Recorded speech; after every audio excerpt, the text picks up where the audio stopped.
Cara mudah mengatasi burung lopbir ngeruji kandang atau sangkar. 1. Hentikan sementara pemberian pakan tambahan pada burung. Berikan pakan hanya berupa millet putih saja selama 1-2 minggu.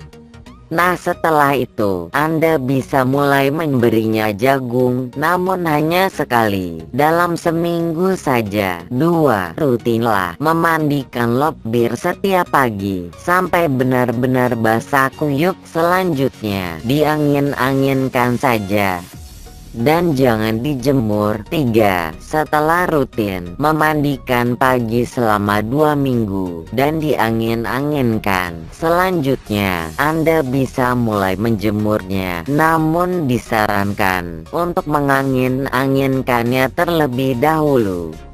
4. Durasi penjemuran sang burung. Jangan langsung lama. Pada hari pertama, Anda bisa menjemurnya 10 menit. Pada hari selanjutnya, Anda bisa menambah durasinya menjadi 15 menit, dan gitu seterusnya.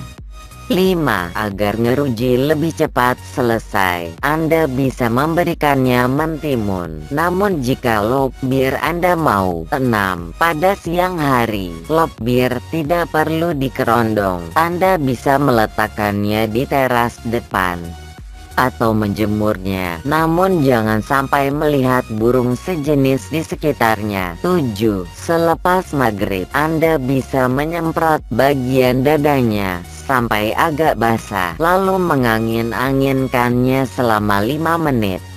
Dan selanjutnya bisa dikerondong. 8. Pada saat sedang istirahat malam, jangan dekatkan dia dengan burung masteran agar pemulihannya lebih cepat lagi. Semoga bermanfaat.